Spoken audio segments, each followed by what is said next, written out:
용감한 토크쇼 직설 시작합니다. 여당인 더불어민주당이 연내 자사주 소각 의무화를 골자로 하는 3차 상법 개정안을 추진하겠다는 뜻을 밝혔습니다. 국내 코스피는 이 정부 출범 이후 빠르게 상승세를 보여주면서 11월 초에는 사상 첫 4,200선을 돌파했지만 또 이후에는 미국 금리 경로의 불확실성, AI 거품론, 환율 변수 등을 만나면서 주춤하고 있죠. 정책 모멘텀으로 다시 대세 상승장으로 전환할 수 있을지 지금부터 이야기 나눠보겠습니다. 함께해 주실 분들 소개해드리겠습니다. IM증권 리서치본부 박상현 전문위원 나오셨고요. 블루오션 인베스트먼트 김동섭 대표, 그레너리 투자자문 이완수 대표 나오셨습니다. 안녕하십니까? 안녕하십니까? 용감한 토크쇼 직설은 SBS비즈 뉴스 앱과 유튜브에서 실시간으로 시청하실 수 있습니다. 자, 민주당에서 발의한 3차 상법 개정안에는 기업이 새로 취득한 자사주의 경우 1년 안에 처분토록 하는 내용을 담고 있습니다. 이 자사주 소각이라는 게 우리가 기본적으로 알고 있는 거는 투자자들한테 굉장히 기쁜 소식이다, 시장의 호재다, 이렇게 그렇죠. 알고 있거든요. 근데 한켠에서는 자사주 소각을 이런 식으로 하게 되면 뭐 특정 섹터에만 이게 호재가 집중된다, 이런 이야기들도 하시더라고요. 네. 정확히 뭐가 맞는 겁니까, 이현수 대표님? 저는 단기적으로 이제 특정 섹터가 일단은 좀 수혜라기보다는 사실 조금 이제 그거에 맞춰 갖고 이제 시장이 움직여야 될 것 같고요. 장기적으로 보면은 네. 코스피 전체 이제 수혜가 갈 수 있다, 이렇게 지금 보고 있고요. 미국 증시에서 보면 자사주 매입이라는 것은 사실 매입한 후에 바로 소각을 해버리거든요. 미국 증시 같은 경우는요. 왜냐하면 네. 자사주 매입 목적은 사실 뭐 유통 물량을 축소해서 주주들의 권리를 뭐 보호하는 게 목적이에요. 근데 국내 같은 경우는 사실 뭐 대주주 경영권 방어라든지 뭐 지배력 강화에 사실 이용되면서 이제 주주의 이익이 침해되고 있죠. 그래서 이렇다 보면은 만약에 자사주를 이제 미국과 같이 우리도 이제 매입하자마자 바로 소각한다든가 아니면 갖고 있는 물량들 소각한다든가 이럴 경우에는 지금 뭐 국내 기업들 중에서 사실 약간 저희가 이제 약간 좀 뭐랄까 좀 국내 전반적인 밸류에이션을 좀 약간 해치고 있다고 볼 수 있는 뭐 순환 출자 구조라든지 아니면 낮은 지분율로 기업을 지배하는 구조들 쪽과 관련되어 있는 업종이죠. 그러니까 뭐 지주사라든지 아니면 금융 쪽이라든지 이런 부분들에 대해서는 조금 이제 뭔가 좀 조정이 좀 나야 되지 않을까. 그렇다고 보면은 이쪽 부분에 대해서는 좀 주가가 상승할 수 있는 여지는 충분할 수 있다고 보고요. 이럴 경우에 만약에 이제 단기적으로 본다면 낮은 배당률이 좀 더 높게 올라올 수 있는 생각이라든지 그런 이제 기회라든지 아니면 이제 PBR도 사실 더 높아질 수 있는 그러한 이제 수혜가 있을 것 같고요. 네. 이렇게 됐을 경우에 제가 장기적으로 코스피한테도 유리하다라고 말씀드리는 게 사실 이제 지금 국내 시장이 내년 2026년도 6월달에 사실 MSCI 선진국 지수 편입이 사실 이제 그걸 노리고 있거든요. 네. 그게 또 돼야 또 이제 우리가 5천 갈 수 있는 또 커다란 이제 발판을 마련하는데. 이러한 기본적으로 MSCI에서 얘기했던 부분들이 사실 이런 문제들이거든요. 국내 지수에 대해서. 그렇다 보면 이 문제까지 해결해 준다라고 그러면은 저는 장기적으로 봤을 경우에는 MSCI 지수에 편입이 된다, 선진국 지수에 편입된다라고 했을 경우에는 코스피 전반적으로 다 혜택이 갈 수 있는 그런 상황까지 가지 않을까, 저는 이렇게 지금 보고 있습니다. 단기적으로 나타날 수 있는 현상과 중장기적으로 우리 증시에 기여할 수 있는 부분들을 좀 구분해서 말씀을 해 주셨어요. 최근에 이제 자사주 소각 이런 소식이 나오면 1차적으로 반응하는 게 금융 지주 뭐 이제 이런 회사들이잖아요. 배당 성향도 좀 상대적으로 높은 편이기도 하고 정부 정책의 호응도도 좀 있는 편이기도 하고 이런 거 보면은 일단 특정 섹터에 조금 더 뭐랄까요, 더 민감하게 반응한다고 할까요? 이런 현상은 보이는 것 같아요. 예, 뭐 앞서 얘기하신 것처럼 뭐 그 지주회사라든지 금융회사 같은 경우는 아무래도 이 자사주를 활용한 어떤 그동안의 어떤 지배구조 이런 것들에 대해서 상당히 좀 포커스를 맞춰왔기 때문에 이러한 자사주 의무 매각이 됐을 때 아무래도 그 뭐 대표적으로 두 섹터에 대해서는 상당히 조금 시장이 기대하는 부분 중에 큰 부분들인 것 같고요. 네.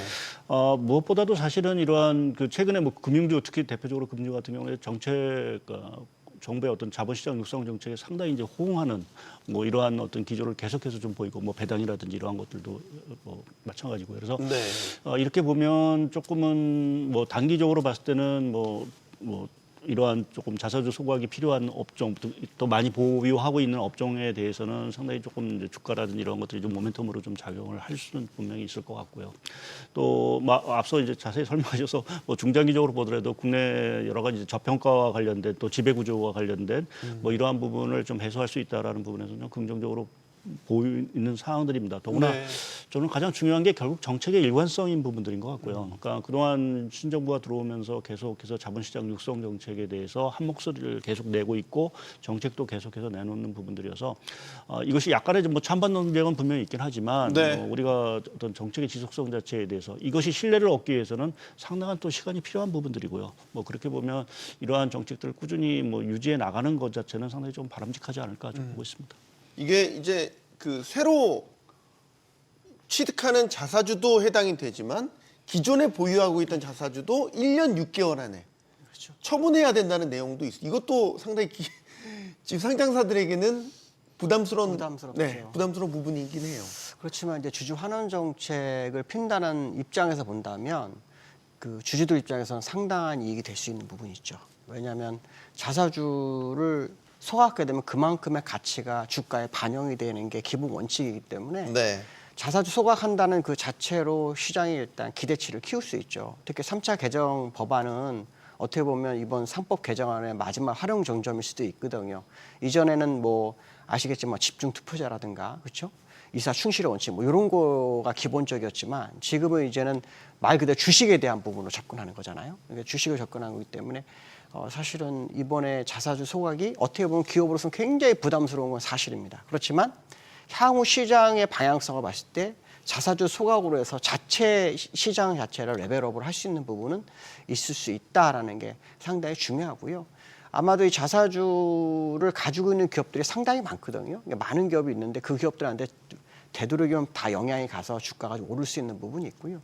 특히 이제 삼성전자 같은 경우에 지난번 10조를 매수를 했어요. 네. 10조를 매수해 가지고 3조 소각하고 1조 6천억은 이제 보수로 그러니까 임원들에 대한 어떤 그 보훈 차원에서 남겨놓고 이제 5조 4천억이 남았거든요. 이것도 소각할 건데 이제 그런 부분들이 사실은 시장에서는 이제 상승의 카드가 되는 거죠. 어떻게 보면은 이런 자사 소각 이런 내용들은 결국 심리 게임에서 이길 수 있는 중요한 재료가 된다 이렇게 해석한다면 일단 출발점에서는 뭐 여러 가지 안 좋은 이슈도 있을 수 있겠지만 사실은 이제 기회가 온다 이렇게 시장에는 기회가라고 볼 수도 있고요. 사실 이런 거 하기 전에 EB 발행 같은 거 이런 걸 약간 좀 조정을 좀 해줘야 되죠. 왜냐하면 이게 이 교환사채 같은 경우에는 자사주를 줘서 나중에 교환하는 상황이 되기 때문에 그런 것만 좀 약간 제한을 둔다 그러면 사실은 이제 자사주 소각으로 인한 기회가 시장에는 오히려 상당한 기회로 다가올 수 있다는 생각도 한번 해볼 수 있을 것 같습니다.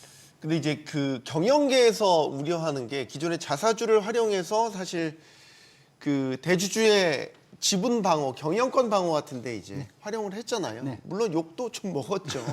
자사주의 마법이라고 그래서 이제 신주에다가 다 배정하는 것도 자사주에도 이제 부여하고 특수관계인에게 또 자사주를 넘겨서 그렇죠. 의결권이 이제 생겨나게끔 하는 뭐 이제 이런 네. 관행들이 있었는데 이 법안이 이제 실제 통과가 돼서 적용되면 소각 의무가 생기는 자사주 규모가 막대하네요. 70조 원. 70조 원이죠. 네. 이게 만약에 이제 시장에 만약에 소각 의무가 생긴다면 네. 이제 이 표현을 잘해야 될 것 같은데 네. 재계에서 우려하는 부분이 이런 거잖아요. 다른 안전장치 없이 이런 소각 의무만 생기면 경영권 방어에 상당히 힘들어질 수 있다, 취약해질 수 있다. 네. 이런 우려에 대해서는 어떻게 생각하세요? 일단 뭐 가장 큰 게 다들 이미 이제 자사주를 좀 많이 갖고 계신 회사 같은 경우에는 네. 내 이제 경영권 방어를 어떻게 해야 될까 이제 고민스럽잖아요. 근데 사실 이미 뭐 다른 나라 국가들이라고 해서 딱히 뭐 뾰족한 무슨 뭐 이것에 대해서 뭐 대책을 주는 그런 정부는 없어요. 그러니까 쉽게 해서 그냥 소각하라는 얘기죠. 소각하고 배당을 최대한 늘려갖고 내 지분을 다시 또 획득을 해라 이렇게 지금 얘기가 되는 것 같고요. 근데 최근 들어서 지금 눈에 보이는 것은 일단 EB 발행해갖고 자사주 갖고 있던 것을 이제 다른 쪽으로 넘긴다든가 아니면은 자사주를 다시 이제 시장에 내놔갖고 유통을 시켜갖고 이것을 이제 매각하는 방법으로 지금 또 돌리고 있는 그런 이제 모습도 조금씩 몇 개가 지금 보이고 있거든요. 네. 그렇다 보면 제가 봤을 때는 이제 다양한 방법들을 이제 본인들이 알아서 하시겠지만은 제가 봤을 때는 정부가 지금 원하는 방향 또는 가장 그래도 건전한 방향은 결국은 일단 자사주 소각이라든지 이런 부분들은 결국 정부 정책을 따라가야 될 것 같고요. 그러면서 나올 수 있는 재무 구조의 어떤 이제 손해라든지 아니면 주가 하락을 유도할 할 수 있다는 뭐 그런 부분들은 제가 봤을 때는 그렇게 크지는 않을 것 같다 이렇게 지금 보여지고요. 만약에 이렇게 했을 경우를 대비해서 정부도 제가 보기에는 뭐 EB 발행이라든지 아니면 이제 자사주를 이제 소각하지 않고 다시 또 이제 시장에 내놨을 때 어떤 그 전반적인 어떤 방어 장치들 시장에서의 방어 장치들을 더 한번 고민을 해야 되는 그런 타이밍이 아닐까 저는 이렇게 지금 보고 있습니다. 알겠습니다. 재계가 우려하는 바는 이해는 하지만 그렇다고 해서 자사주 소각 의무화를 골자로 한 3차 상법 개정안이 나오면 안 된다. 이렇게 이야기하기엔 설득력이 떨어진다. 명분이 떨어진다라는 거죠. 아까 저희 제작진 질문이 좀 나온 게 이제 그 EB 발행이 있잖아요. 이게 자사주랑 이제 맞교환하는 형태로 발행하는 거잖아요. 요게 이제 EB 발행이 한때 일종의 우회수단으로서 기업들이 활용했단 말이에요. 요 메커니즘을 좀 설명을 해주세요. 결국은 이제 그 원래 EB라는 것은 뭐냐면 교환사채라 그래서 만기 전에는 이자만 줘요. 그러니까 네. 만기가 되면 주식하고 바꾸는 건데 그 주식이 이제 신주를 발행하는 게 아니라 자사주에서 주는 거거든요. 그러니까 결국은 그 문제가 이제 시장에는 자사주 소각이 아니라 그걸 활용하는 상황이 된다는 거죠. 이제 그 부분을 좀 우리가 어떻게 받아들일 거냐에 대한 부분인데 사실은 이제 그 기업 입장에서는 자사주로 경영권 방어라든가 그런 걸 하지 못하고 그걸 소각하게 되면 또 그걸 이용할 수 있는 방법이 없기 때문에 이제 여러 가지 방법을 찾는 것 같거든요.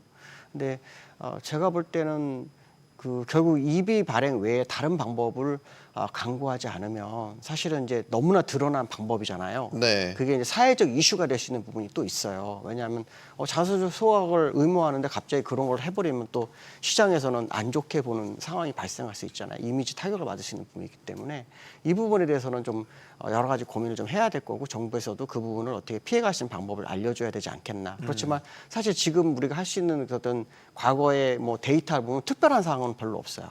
그러니까 이제 그것도 문제인 거죠. 어떤 방향, 이렇게 빠져나갈 수 있는 방법이라든가 어떤 1년 기간 동안 주면서 우리가 어떻게 해결할 수 있는 방법 이런 것들은 사실 우리가 알 수 있는 부분이 매우 제약되어 있는 부분이라서 이게 좀 아쉬운 부분이다. 이렇게 해석을 하고 있을 것 같아요.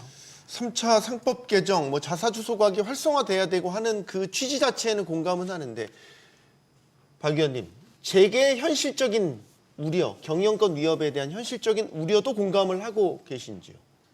어떻게 뭐 보십니까? 일부 기업들의 지금 그 경영권과 관련된 뭐 이러한 목소리가 분명히 있는 거는 뭐 사실인 것 같습니다. 근데 이런 말씀을 드려서 말씀인데 1차 상법 개정에서도 상당히 이제 재계에서 상당히 불만의 목소리가 상당히 좀 있었던 그랬죠. 부분들이었지만 사실 이제 통과하고 나서는 사실은 뭐 그렇게 불만의 목소리가 사실은 없었던 것 같고요. 물론 이게 정책이 이제 크게 변하는 과정 속에서 이제 기업이 뭐 새로운 어떤 환경에 접한다라는 측면에서는 제가 일부 조금 뭐 고민을 해야 되는 포인트가 분명히 있을 것 같고 그것이 정부가 보완적으로 이러한 어떤 자본시장 육성 정책과 달리 또 기업이 또 뭐 우리가 얘기하는 어떤 그 M&A를 통해서 뭐 이렇게 기업이 사냥꾼을 통해서 이렇게 넘어가는 이러한 부분에서는 조금 이제 방어할 수 있는 어떤 방어막 같은 거는 조금 그러니까 고민을 해볼 필요가 있지 않을까 좀 생각을 좀 하고 있고요. 그러니까 전체적인 추세에서 꼭 뭐 지금 얘기하고 있는 기업들의 어떤 경영권에 대한 불안 문제 또 자본에 대한 어떤 손실 문제 뭐 이러한 것들은 글쎄요 뭐 결국 기업의 경영을 잘 하시고 이익을 많이 내신다라고 하면 그렇게 큰 문제는 없지 않을까라는 좀 생각을 좀 하고 있습니다. 알겠습니다. 자, 정부가 또 지금 코스피 5천을 향한 여러 이제 정책들을 내놓는 가운데 또 하나 지금 나오고 있는 게 장기 투자. 주식의 장기 투자하는 소액 주주들에게 세제 혜택을 주는 방안을 거론을 하고 있습니다. 지금 현황만 보면 사실 우리가 이제 배당 받으려고 투자하시는 분들은 거의 없다고 봐야 되죠. 주가가 오르는 거에 따른 이제 차익을 보시려고 투자를 하시는데 요 장기 보유하고 계시는 이 주식 투자자들에게 세제 혜택이 확대가 되면 우리 투자 문화가 좀 바뀔 수 있나? 정말 이재명 대통령이 얘기하는 것처럼 배당 소득으로 생활비도 하고 뭐 배당 소득으로 뭐 이런 식의 이제 투자 문화가 바뀔 수 있지 않나? 그걸 위해서 지금 장기 투자자들에게 세제 혜택을 주겠다라는 거거든요. 이 부분은 어떻게 보십니까?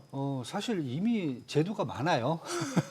뭐 ISA, 뭐 개인 종합 자산관리 계좌도 IRP도 있고요. 있죠. IRP도 있고 연금저축도 있고 그다음에 벤처 창업 기업 투자에 대해서도 또 세제 혜택이 있고 이미 있는데 사실 뭐 첫 번째 이제 그 약간 차이점이 있다면은 일단 세액공제 금액이 너무 작아요. 이거고 네. 두 번째는 사실 이게 배당에 포커스가 된 게 아니라 장기적으로 나중에 자기가 은퇴했을 때 쓸 수 있는 자금 마련을 이제 집중적으로 해놓은 건데 지금 정부에서 얘기하는 것은 사실 이제 배당 소득을 이제 더 받을 수 있는 그러한 쪽으로 이제 시장의 움직임을 더 돌린다 뭐 이런 식으로 지금 얘기를 하고 있거든요. 그래서 저는 만약에 한다라고 그러면은 뭐 더 시스템을 늘릴 필요가 뭐 있겠습니까? 기존에 있던 것을 더 확대시켜주고 여기에 부과해주던 세액공제라든지 아니면 조건들을 조금 더 제가 보기에는 배당 쪽에 더 맞춰준다던가 이런 식으로 하는 게 더 낫지 않을까. 굳이 뭐 새로운 시스템 계속 넣는다고 하면 쌓이기만 하지 이게 거기에 맞춰갖고 일시적으로만 작용한 것밖에 안 되거든요. 그래서 네. 저는 뭐 좋습니다. 뭐 좋고요. 뭐 배당에 대해서 개인 투자가들이 더 많은 혜택을 볼 수 있게 해주는 건 좋은데 시스템을 새로 만들 필요 없이 기존 시스템을 조금 더 확대하고 그다음에 더 좋게 만들어줘도 제가 봤을 때 시장에 충분하게 그 효과를 발휘하지 않을까 이렇게 지금 보고 있습니다. 포인트는 그거 아닙니까? 배당으로 얻는 소득에 대해서 세부담을 확 낮춰주면 주식 투자에 대한 생각이 바뀔 거 아닙니까? 아, 내가 주가 올라서 요거 차익 봐야지 요 생각으로 투자하는 게 아니라 오랫동안 믿을 만한 기업에 오랫동안 투자하면서 꾸준한 배당을 통해서 내가 내 자산을 축적해 가야지. 요런 생각으로 약간 그 발상의 전환이 이루어지는 그걸 노리는 게 아닌가라는 생각이 드는데 위원님, 제 생각이 맞습니까? 예, 뭐 취지는 맞는데 사실은 이게 실제 그렇게 작동하기가 말씀하신 대로 그렇게 쉽지는 않은 상황. 결국 이제 물론 먼 길이겠죠. 예, 소액. 뭐 저도 사실 증권회사에 있고 과거에 그런 뭐 장기 투자와 관련된 뭐 여러 가지 이제 또 세제 또 캠페인도 해봤고 하는 상황들이지만 사실은 그게 이제 지속화되기는 사실 좀 힘든 거. 그거는 결국 이제 국내 주식시장이 지금은 사실은 많이 오르긴 하지만 이게 추세적으로 계속 오른다라는 어떤 전제 조건을 사실은 깔고 그것이 가능한 부분들이기 때문에 네. 뭐 정부의 어떤 정책 방향 의지는 분명히 알고 있긴 하지만 또 실제 이렇게 소액으로 투자했을 때 얻을 수 있는 아까 말씀한 혜택이라는 것이 그렇게 클까라는 부분. 오히려 그 자금을 그냥 주식 투자해서 자본 캐피탈을 얻는 게 오히려 낫다라는 어떤 생각도 사실은 할 수 있는 부분들이어서 그러니까 이것을 좀 성공하기 위해서는 세제 혜택에 대한 부분 자체를 좀 더 폭넓게 아까 좀 광범위하게 좀 해줄 수 있는 어떤 그런 것들이 나온다라고 하면 사실은 뭐 중장기적으로는 사실은 좀 도움이 될 수 있겠죠. 저도 뭐 아까 말씀드린 대로 뭐 증권회사 와서 장기 투자 뭐 그때 캠페인을 했지만 지금 와서 보니까 사실 그걸 꾸준히 이제 적립식으로 하다 보면 상당히 지금 상태의 주가가 많이 올랐기 때문에 상당히 좀 많이 혜택을 좀 보고 있는데요. 그래서 이러한 식으로 좀 풍토를 갖기 위해서는 두 가지 전제 조건이 좀 필요하다고. 그러니까 우리나라 자본시장 자체, 주식시장 자체가 추세적인 어떤 상승세로 갈 수 있다라는 어떤 신뢰를 기본적으로 투자자한테 줘야 되는 부분들이 하나 있는 것 같고요. 두 번째는 세제 혜택에 대해서 조금 더 우리가 세테크 많이 하는데 이제 투자자분들이 이 세제에 대해서 상당히 민감한 부분들이기 때문에 어느 정도 그러니까 뭐 소액의 어떤 세제 혜택만은 사실 좀 그 기대감을 충족시키기는 어렵고 좀 더 폭넓은 어떤 세제 혜택을 주는 것이 조금 필요하지 않을까 좀 보고 있습니다. 상장사들이 배당을 많이 하면 되잖아요. 많이 그렇죠. 하면 주주들이 맞습니다. 배당을 많이 받으니까 이거 내가 저기 주가 올라서 얻는 실험 못지 않네? 이 인식을 가지면 되는 거잖아요. 근데 이제 논리적으로는 그 굉장히 맞는 말이에요. 네. 그리고 아주 뭐 우리가 추구해야 될 길이 맞습니다. 근데 문제는 뭐냐면 이제 원금이 까지니까 문제죠. 네, 원금이 자꾸 까지는데 배당만 나온다고 그래서 버틸 수 있는 사람은 없거든요. 그래서 배당이 연 뭐 10에서 15% 정도 나온다? 그러면 한번 해볼 만하죠. 10년 나도 원금은 나오니까요. 근데 이제 배당도 상황에 따라 언제든 늘었다가 줄었다 하기도 하고 또 배당이 안 될 때도 있고 원체 뭐 사업이 안 돼서 기업의 실적이 안 좋아져 가지고 내 종목 주가까지 빠져버리게 되면 사람이 심리적으로 못 버티거든요. 그러니까 주식은 이제 가장 중요한 건 뭐냐면 여윳돈으로 매매하는 게 최고 좋습니다. 근데 이게 또 폭발적 상승에 또 여윳돈으로 하는 사람은 또 없습니다.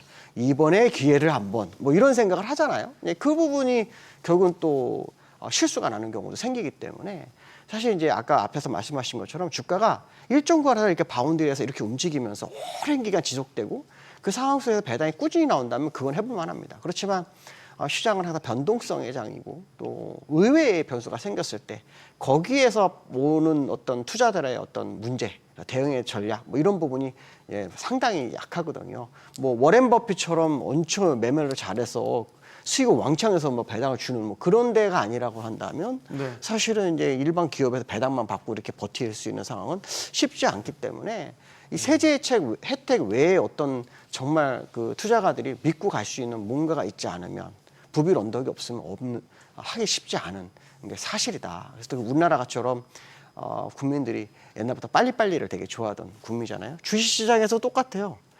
빨리빨리에 대한 생각을 굉장히 많이 갖고 있는 투자가들이 많아요. 무슨 말이냐면 배당 받기 전에 수익 나면 먼저 나간다. 뭐 이런 기본 마인드가 굉장히 많아요. 저도 네. 오랜 시간 이제 주식시장 증권사에서도 있었지만 그 투자가들의 공통점이 뭐냐면 오래 가져가는 사람은 진짜 오래 가는 사람은 아주 극소수입니다. 대부분 다 그 전에 다 팔아요. 12월이 배당락 그렇죠. 다가오면 이제 사실 그 움직임이 11월, 10월부터도 막 미리 점점 미리죠. 더 빨라지고 이제 그 패턴들이 또 반복되고 배당락 지나면 또 이제 다시 매입하시고 그런 경우도 있고. 이제 이 굴레를 깨자는 거 아니에요. 근데 이제 상장사 기업들 입장에서도 보면 배당을 내가 지금 많이 하는 게 미래를 위한 투자금이 줄어든다 이렇게 생각할 수도 있지만 주가가 안정적으로 유지가 되는 차원에서 본다면 배당을 좀 넉넉하게 해서 투자자들이 떠나지 않고 왔다 갔다 하지 않고 오랫동안 장기 보유하시는 분들이 많아지면 많아질수록 주가는 또 안정적으로 유지될 수 있는 것 아닙니까? 그렇죠. 그런 그 장기 효과를 보려면 기업들도 배당을 좀 여유 있고 넉넉하게 주는 게 장기적으로 보면 기업 본인들에게도 이게 이득 아닌가 생각이 드는데 제가 너무 이상적인 얘기만 하나요? 맞고요. 제가 봤을 때는 사실 뭐 미국식 모델을 따라가는 게 가장 좀 해피한 케이스가 되지 않을까. 왜냐하면은 미국도 사실 그 많은 배당을 주지만은 사실 특정 업종에만 딱 몰려 있어요. 왜냐하면 어떤 업종은 이미 이제 올드 비즈니스가 돼갖고 계속 꾸준하게 이제 캐시플로우를 들고 오면서 주가는 변동성은 크진 않거든요. 예를 들면 정유업종이라든지 아니면 금융업이라든지 아니면 소비자 업종 같은 경우에는 사실 주가의 변동성보다는 사실 배당에 어떤 기대감이 더 커지거든요. 왜냐하면 해마다 들어올 수 있는 이런 캐시플로우들은 딱 일정하게 딱 돼 있으니까요. 그렇다고 하면 사실 국내도 이런 업종들 위주로 사실은 배당이 좀 견고하게 유지가 된다라고 하면은 그런 기업 문화가 저는 구축될 수 있다라고 봐요. 그런데 아직까지 이제 한국 같은 경우에는 사실 내수 기업보다는 대부분이 사실 이제 수출 기업 쪽에서 성장성이 나오거든요. 네. 그러다 보니까 뭐 개인들 자체들도 성장에 관련돼 있는 주식에 먼저 손을 대는데 과연 가치주라든지 아니면 내수주와 같은 이런 배당과 관련돼 있는 기업들을 먼저 손을 댈 수 있을까? 이것은 사실 그냥 단순하게 뭐 정부가 밀어붙인다고 되는 게 아니라 기업 문화 자체도 그렇게 이제 앞으로 주식시장이 발전을 좀 해야 되고요. 그다음에 개인들의 투자 성향도 바뀌어야 되고 이런 것이 하려면 제가 봤을 때는 시간이 좀 많이 걸리기 때문에 그래서 저는 굳이 뭐 새로운 막 제도를 막 만들겠다 이렇게 하시는 것보다 이미 기존에 있던 시스템들 잘 활용해 갖고 뭐 예를 든다면은 이제 저희 IRP 이런 데는 사실 이제 개별 종목 투자를 못 하잖아요. 네. 그렇다 보니까 그냥 ETF 아니면 그냥 뭐 펀드에만 투자하는 이런 방식이 돼 있는데 만약에 여기 내에서 IRP 쪽 내에서 장기적으로 꾸준하게 배당을 갖고 갈 수 있는 종목들, 그러니까 종목을 투자하게 해준다라고 그러고 그다음에 거기서 나올 수 있는 배당에 대해서 뭐 혜택을 준다든가 세제 혜택을 준다든가 이런 시스템을 좀 뭔가 바꿔놓으면은 그럼 전반적으로 시장도 좀 개인 투자가들도 이런 부분을 좀 따라가지 않을까 저는 이렇게 지금 보고 있습니다. 알겠습니다. 분명히 먼 길이긴 한데 가야 할 길임에는 그래도 다 공감을 하시는 것 같습니다. 구윤철 경제부총리가 외환시장 안정과 관련된 기자회견을 하면서 했던 발언이 지금 투자자들 사이에서 논란이 되고 있습니다. 뭐냐면 해외 주식 투자 분에 대한 양도세를 강화한다. 제가 말을 잘못했군요. 정확히 할게요. 현재로서 양도세 강화는 검토하고 있지 않지만 여건이 되면 얼마든지 검토할 수 있다는 입장이다. 저 뒷문장에 투자자들이 화들짝 반발을 했습니다. 여건이 되면 검토할 수 있다는 입장이다. 여기 이제 논란이 상당히 커지니까 지금 별도로 기재부가 또 자료를 냈어요. 그게 아니다. 양도세 강화를 한다는 게 아니다. 진화에 나섰습니다. 그만큼 지금 이게 위원님 되게 민감하다는 거잖아요. 그렇죠. 뭐 지금 워낙 개인 투자분들이 해외 투자를 사실 많이 하고 있는 상황들이어서 네. 가장 뭐 민감한 특히 아까 뭐 세율 얘기를 하지만 사실 최근에 세율만큼 이렇게 민감한 이슈가 사실은 좀 없는 상황에서 특히 이제 해외 투자 그 환율을 더구나 방어하기 위해서 해외 투자자들한테 세율을 올린다라는 부분에서는 사실 불만이 클 수밖에 없는 부분들이고요. 근데 뭐 기재부도 사실은 부인을 뭐 한 부분들이지만 사실은 이게 그 양도세율을 올린다고 해서 사실은 이 서학개미들이 해외로 나가는 부분 자체를 막기는 현실적으로 좀 저는 쉽지 않지 않을까라는 생각을 하고 있습니다. 보세요? 예. 왜냐하면 아까도 우리가 뭐 지금 배당 뭐 이런 그 배당세율 뭐 이런 얘기를 많이 했지만 미국 주식과 우리나라 주식을 보면 미국은 사실 추세적으로 오르는 겁니다. 그러니까 지금 22%의 세율을 내면서까지도 미국에 투자하는 부분은 그만큼 수익에 대한 기대감 자체가 상당히 큰 부분들이고요. 여기서 네. 만약 22% 30%가 된다 하더라도 만약 주식 투자에서 이상의 어떤 수익을 수익이 나야 결국 세금을 내는 거니까요. 그러니까 수익이 난다라는 어떤 전제하에서는 서학개미들은 계속 갈 거고, 그럼 국내 시장에서 그만큼의 어떤 수익률이 결국은 담보돼야 그 자금들이 한국으로 들어오는 거지. 한국은 투자를 했는데 계속 뭐 답보 상태든지 손실이 난다라고 하면 아무리 뭐 세율이 높다 해도 뭐 투자가 수익률을 얻을 수 있는 해외로 나갈 수밖에 없는 부분들이겠죠. 그래서 네. 이 부분에 있어서는 저는 뭐 기재부의 어떤 고민은 뭐 이해는 한 부분들이긴 하지만 전반적인 어떤 추세를 막기에는 사실은 조금은 좀 한계가 있는 정책이 아닐까 좀 생각을 하고 있습니다. 김동숙 대표님, 구시대적 발상입니까? 아니 시대가 바뀌고 전 세계에도 세율을 올려서 해외 그거는 좀 주식에 제가 볼 과도하게 때는- 투자하는 거를 좀 돌리겠다. 아니 이익이 있는 곳에 뭐 세금이 있다 뭐 그런 말도 있지만 소득이 있는 곳에 세금이 있다고 하지만 네. 또 이익이 있는 곳을 따라가는 것도 투자가의 마음이잖아요. 근데 그걸 어떻게 바꿀 수 있겠어요? 그러니까 이걸 한편으로 보면은 이런 생각이 드는 거예요. 환율 방어가 정말 힘든가 보구나. 스스로 인정을 하는구나. 자인하는 거죠. 네. 그렇게 해서 딱 드는 거예요. 그래서 와 이렇게 하면 환율이 방어가 안 될 텐데 뭐 이런 생각도 많이 들었고요. 저는 사실 그냥 어차피 세상은 이제 뭐 우리가 버튼 하나만 누른다고 핸드폰으로 그냥 한 번만 누르면 매매가 매수가 되는 이런 세상에 왔는데 갑자기 그런 걸 다 그런 식으로 제재를 가하고 한다는 것은 좀 부담스러운 것 같고요. 어제 오늘 우리나라 시장에 가다가 많은 이유도 사실 이런 세금 관련 이런 내용 나오면 우리나라는 안 가요. 항상 이때까지 그랬거든요. 그래서 제가 볼 때는 굳이 지금 이렇게 좋은 장을 형성해 놓고 자꾸 옆에서 분위기를 망치는 어떤 발언은 안 하는 게 좋다. 어차피 못할 거면 굳이 손대지 말고 오히려 새로운 방법의 길을 열 수 있는 방법을 찾아야지 자꾸 이렇게 갈만하면 한마디 한마디 던져놓은 거. 지난번 한국은행에서도 또 한마디 나왔었던 부분이 있었고. 금리도 지금 어저께도 보시면 금통위에서 거의 뭐 유지 반, 인하 반인데 안 했잖아요. 그러면 시장에 투자가들은 어떤 생각? 우리나라 안 하나? 이렇게 생각한단 말이에요. 그러니까 분위기라는 게 굉장히 중요한데 이 상황적으로 만들어주는 분위기를 자꾸 이렇게 정책 이반자들이 이렇게 분위기를 조성하는 건 안 좋다. 삼법 개정안을 만들어 놓고 아까 말한 활용점을 하고 있는 상황인데 다른 거 나와버리면 그냥 묻혀버리는 거거든요. 그러니까 지금처럼 좋은 기회를 일단 시장 가는 데까지 가게 내비두고 간 다음에 그때가 해야지. 이제 뭐 4천 올라왔는데 우리나라 뭐 PBR이 뭐 미국의 뭐 몇 분의 1밖에 안 돼. 맨날 이런 얘기하면서 PBR 가지도 않았는데 뭐 벌써 이 얘기 나오는 거 잘못된 거라는 거죠. 똑같이 목표치 맞춰놓고 거기 가서 그때 가서 해도 듣지 않더라는 거예요.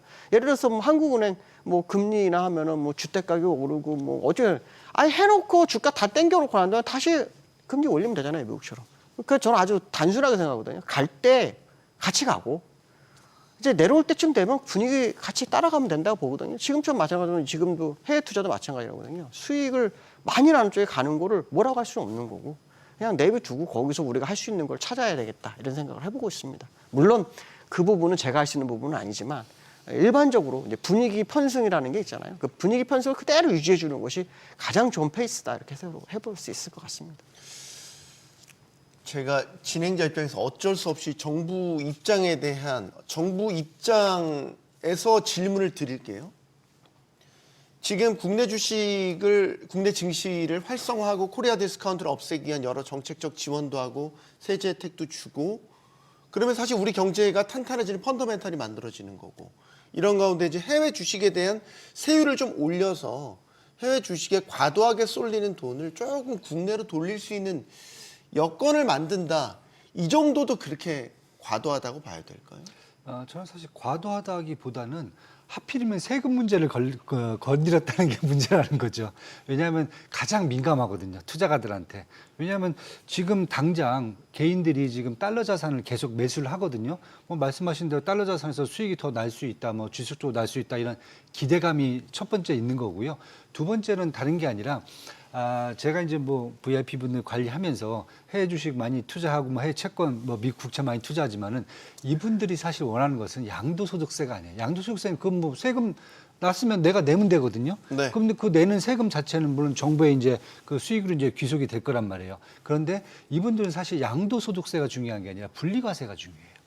VIP 분들은 왜냐하면은 양도소득세는 내가 20%든 25%든 낼 수 있다예요. 수익이 났으니까. 네. 그런데 만약에 국내 같은 경우는 이 자산이 종합소득세로 다 들어가 버리기 때문에 나중에 계산하면은 결국 세율이 45%가 넘어가 버리거든요. VIP들은. 그런데 분리소득을 여기서 22%로 딱 끝내버리고 1년에 한 번 신고해버리면은 되게 깔끔하거든요. 누적도 없고. 뭐 내가 뭐 10억을 내든 100억을 수익을 내든 일단 22% 세금이 분리소득세로 끝나버리면 되는 거거든요. 그런데 지금 이제 여기서 정부가 얘기하는 것은 그러면 양도소득세만 높이겠다. 그러면은 사실 어떻게 보면은 내가 원해서 지금 가고 있는 부분인데 그렇다면 이제 개인 투자가들 입장에서는 이거죠. 그럴 거면은 차라리 국내로 시장으로 끌고 가고 싶으면은 국내 주식에 대한 투자 혜택을 더 늘려달라. 그럼 내가 더 가겠다는 거죠. 이렇게 생각을 저는 해야 될 것 같아요. 만약에 정부 입장에서 그러면 외국 비중을 좀 줄인다던가. 왜냐하면 지금 환율 때문에 그런 거잖아요. 결론은 환율 때문에 그런 거기 때문에 네. 환율 때문에 해외 그러니까 달러 자산에 투자를 조금 더 줄이고 그렇죠? 이런 부분들을 좀 갖고 가겠다라고 생각하면은 제가 보기에는 요 방법은 어떻게 보면 좀 구시적인 방법이 아닌가. 그리고 요걸 또 편승해서 내가 세제 혜택을 세제가 아니라 달러 자산에서 나오는 그런 양도소득세를 통해서 정부의 수입을 늘리겠다. 그랬을 경우에 개인들의 조세 저항이라는 게 제가 보기엔 강하게 나올 수 있다고 좀 봐요. 그래서 방법을 달리해야 되지 이 방법을 건드린 것은 가장 뭐랄까 세제를 건드린 것은 부동산도 마찬가지고 주식도 마찬가지고 항상 세금을 건드린 것은 투자 심리라든지 전반적인 조세 저항을 끌고 올 수 있다. 이렇게 좀 보셔야 될 것 같아요. 저는. 이 이슈가 얼마나 민감한지를 보여주는 게 이 시장에 이런 게 돌았어요. 대통령실 발에 허위 담화문까지 돌았어요. 해외 주식에 투자하는 양도세 세율을 현행 22%인데 40%로 올린다. 이거는 내년 1월 1일부로 적용된다.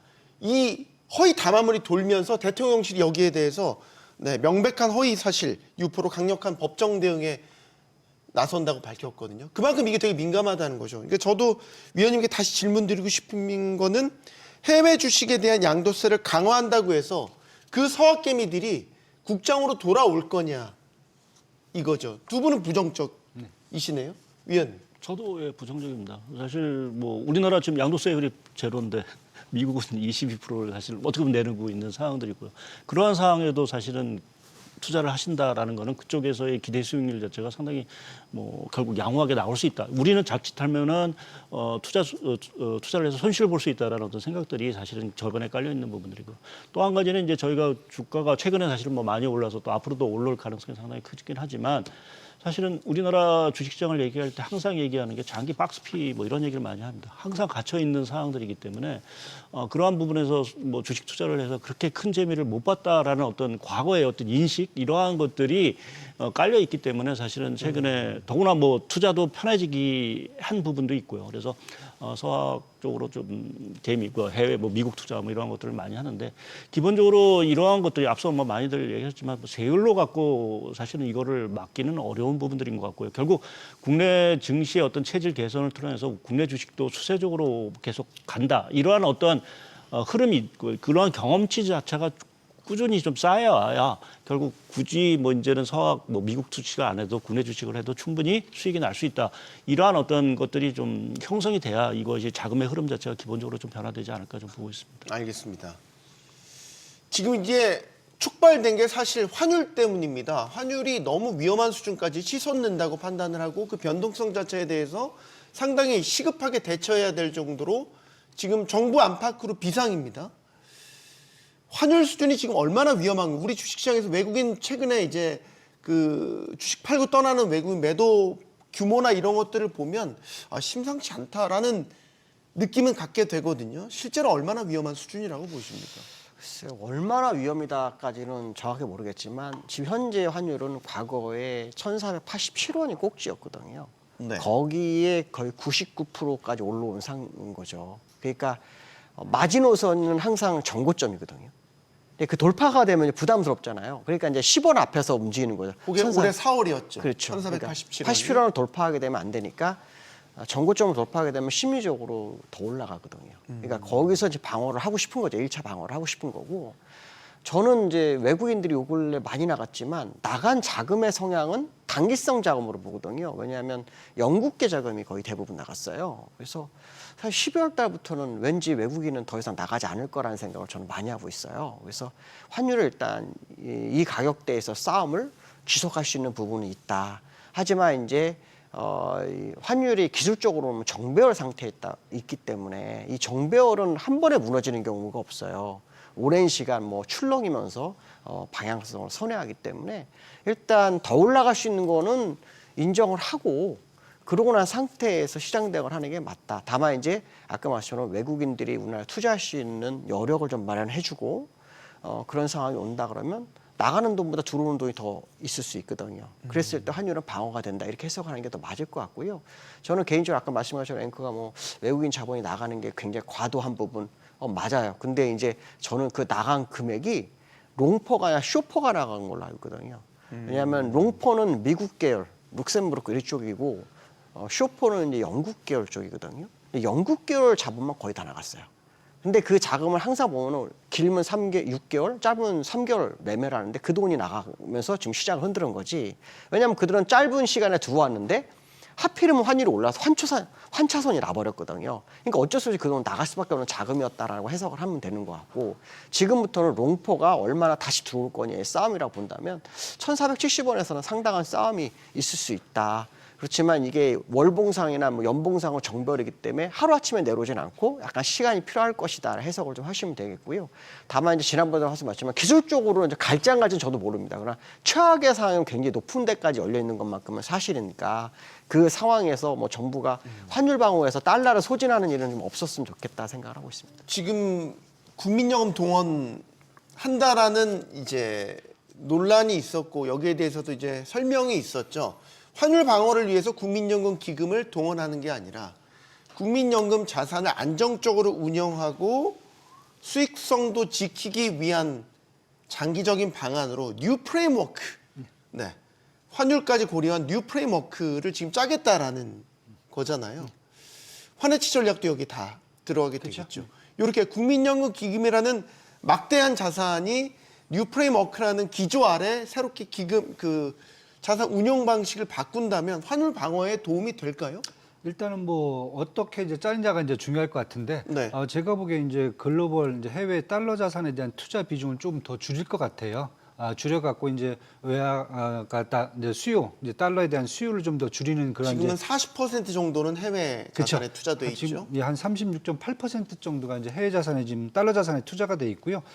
이러다 보니까 사실 이제 지난번에 뭐 엔비디아에 투자를 해갖고 뭐 연 수익률을 뭐 40~50%를 냈다 막 이렇게 국민연금에서 자랑을 했지만은 사실 국민들 입장에서는 그게 약간 탐탁치 않거든요. 왜냐하면 어차피 삼성전자, SK하이닉스라든지 국내 좋은 종목들을 투자해도 사실 그 수익은 분명히 나올 수가 있는 거거든요.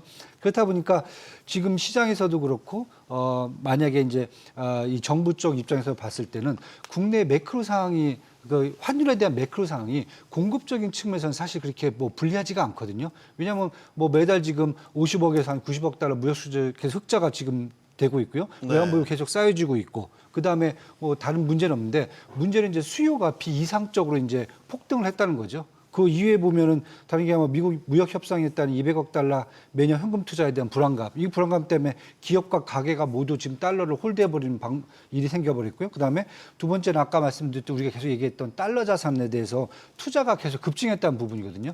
근데 첫 번째 문제는 제가 봤을 때 뭐 내년 정도에 달러에 대한 흑자, 무역수지 흑자가 계속 지속된다. 뭐 이랬을 경우에는 사실 좀 풀릴 수 있는 문제인데 사실 두 번째 문제는 당장이거든요. 달러 자산에 대한 투자가 계속 증가한다는 것 자체가 개인들의 투자도 있지만은 네. 분명히 국민연금이라든지 아니면 연기금이라든지 기관들의 달러 자산 투자 부분도 명확하게 있기 때문에 네. 이 부분을 좀 조절했을 경우에는 제가 보기엔 여태까지 사실 국내 증시에서 연금대 역할이 사실 미비했거든요. 주가가 그렇게 밀려 내려갈 때도 저희가 저평가됐고 괜찮은 종목들을 건드리지도 않고 계속 똑같이 외국인과 마찬가지로 국내 시장을 뭐 판다던가 이런 역할을 좀 계속 했기 때문에 네. 뭐 그렇게 본다라고 그러는 저는 이미 이제 뭐 저희 연기금 같은 경우에는 이제 불법적 요소들이죠. 기존에 뭐 스튜어디십 코드로 이미 이제 이런 것은 시스템적으로 다 관리가 됐기 때문에 투자 자산에 대한 어떤 이제 비율이라든지 이런 포트폴리오 구성 조절을 통해서 환율 안정화에 기여한다라고 하면은 저는 괜찮지 않을까. 네. 네, 이렇게 지금 보고 있습니다. 네. 환율이 지금 계속 발목을 잡고 있는 형국인데 다음 달에 미국 연준이 금리를 지금 시장 예상대로 내리면 한숨 돌리겠습니까? 위원님? 예, 뭐 일단 금리 동결보다는 일단 인하가 아무래도 좀 나을 것 같고요. 근데 네. 이제 금리를 인하하더라도 또 파월 의장이 좀 외파적인 또 얘기를 또 기자회견을 하면 사실은 또 상황은 또 달리 반응할 수도 달리 있겠죠. 없지는 없겠지만 일단 저는 좀 12월 달에 그래도 조금 달러는 좀 약세 쪽으로 좀 가고 그래서 원화도 조금 강세 흐름을 좀 보이지 않을까라는 좀 생각은 하고 있습니다. 그러니까 네. 일단 금리 인하 가능성을 높게 보는 부분은 뭐 최근에 뭐 많이들 뭐 미국 지표 자체가 조금은 뭐 소비 지표라든지 고용 지표가 뭐 좋은 것도 있고 뭐 나쁜 것도 있고 하지만 좀 엇갈리는 부분들이 있긴 한데 일단 기본적으로는 사실은 지금 12월 FOMC에서 연준 인사들이 받아보는 지표는 깜깜이 지표 9월, 11월 데이터를 거의 못 받은 부분들이거든요. 네.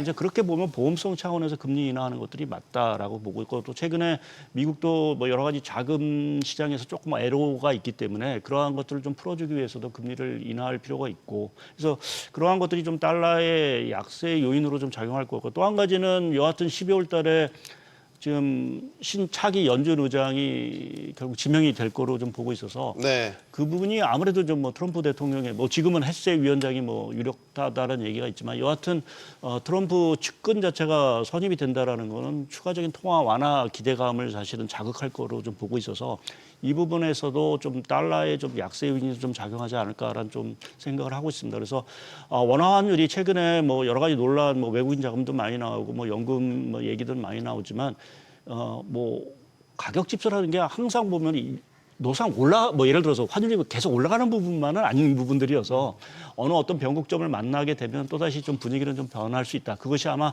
12월이 되지 않을까 좀 생각을 좀 하고 있습니다. 네.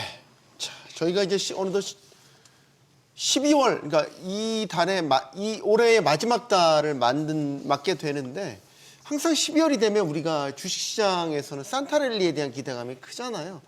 혼돈의 11월을 거쳤습니다. 그럼 이제 12월은 정말 다시 산타랠리를 기대할 수 있을까? 이 부분에 대한 의견을 마지막으로 좀 여쭙겠습니다. 박 대표님이 먼저 드릴까요? 산타랠리는 가능성이 저는 있다고 봅니다. 네. 이유는 FOMC가 금리 인하하는 걸 두 번째 치고 트럼프가 크리스마스 전에 연준 의장을 이제 지명할 거죠. 그게 향후 금리 스탠스가 인하 쪽으로 갈 거라는 기대감을 키워줄 거다라는 거고요. 또 하나는 감세안이 이제 통과가 되게 되면 일단 소비자들 입장에서는 쓸 수 있는 돈이 생긴다라는 거 이게 이제 의미가 있고요. 네. 그러니까 우리나라에는 지금 정책 이슈로 시장이 올라왔잖아요. 그래서 아까 말씀한 것처럼 자사주석에 대한 이슈가 물론 기업 입장에서 부담이 되지만 만약에 이게 상법 개정에 통과가 되는 상황이 된다면 그 기대감이 같이 반영이 될 수 있다. 그래서 그 부분이 있고요. 특히 우리나라 시장을 끌어주고 있는 삼성전자가 아시겠지만 브로드컴과 연계돼 있잖아요. 근데 이번에 TPU, 구글의 TPU에 HBM이 들어가는데 이게 브로드컴과예요. 네. 삼성전자가 다시 올라갈 수 있는 기회에서 가격 레벨업을 할 수 있는 상황이 올 수 있거든요. 그런 상황이 오면은 국내 시장의 산타랠리가 없는 것보다 있는 쪽에 무게가 실릴 수 있다는 해석을 한번 해볼 수 있을 것 같습니다. 네. 미국장 말고 우리 장에 산타랠리가 더 크게 와야 되는데. 네. 뭐 더 크지는 않을 것 같아요. 일단은 시장이 미국이 더 크니까. 네. 그래서 일단 그래도 저희도 국내 증시전 산타랠리가 올 수 있는 가능성이 크다라고 일단 보고 있고요. 말씀하신 대로 미국발 호재는 일단은 우리가 품고 가야 된다. 왜냐하면 뭐 미국의 연준 기준금리 인하라든지 뭐 기타 등등이 사실 국내 증시에 조금 더 유리한 대외적 환경을 조성해 줄 수 있을 것 같고요. 거기에 뭐 다른 것보다 미국 이제 외국인들이 매도세만 확실히 둔화가 된다라고 보면은 그것만 해도 국내 증시에 좀 호재가 될 수 있다. 이게 첫 번째 이걸 보고 있고요. 두 번째는 아마 연말 되면서 다른 해하고 틀리게 우리 2026년도 올해 이제 내년이죠. 내년 기업들의 어떤 밸류에이션이라든지 아니면 이제 실적 전망치들이 이제 나올 것 같거든요. 나오는데 저는 이제 사실 되게 좋게 나올 걸로 봐요. 이미 뭐 시장에서 뭐 삼성전자, SK 하이닉스뿐만 아니라 뭐 정부가 세일즈 얘기하고 있는 조선방산, 뭐 화장품 엔터 다 지금 성과가 지금 내년에 기대가 되고 있기 때문에 그걸 보고 연말에 투자가 이루어질 수 있다라고 보고 있고요. 그다음에 이제 세 번째는 미국도 이제 분명히 이제 기준금리 인하에 따라서 쇼핑 시즌이 좀 폭발을 할 수 있을 것 같거든요. 네. 마지막에 그것도 한국 시장에 한국 기업들에 더 추가적인 영향을 주지 않을까. 그래서 저는 일단은 좀 긍정적으로 산타랠리를 한번 보셔도 되지 않을까 이렇게 지금 보고 있습니다. 알겠습니다. 구윤철 경제부총리가 환율 안정을 위해서 해외 투자에 대한 증세를 시사하는 듯한 발언을 하자 투자자들이 반발했습니다. 이창영 한국은행 총재는 젊은 층의 해외 투자가 유행처럼 번질까 걱정하기도 했고요. 원달러 환율이 튀어오르는데 내국인들의 해외 투자가 상당한 영향을 미치고 있다는 것을 방증하는 거겠죠. 그들이 미국 증시가 아닌 한국 증시에 돌아오게끔 만든다면 환율 안정에도 도움이 된다는 거죠. 투자자들은 정직하지만 또 냉정합니다. 한국 증시가 더 매력적인 투자처가 돼야 하고 코스피 5천 시대를 열어야 하는 이유기도 합니다. 토론 마치겠습니다. 여기는 모든 경제가 모이는 SBS 비즈입니다. 시청해주신 여러분 고맙습니다.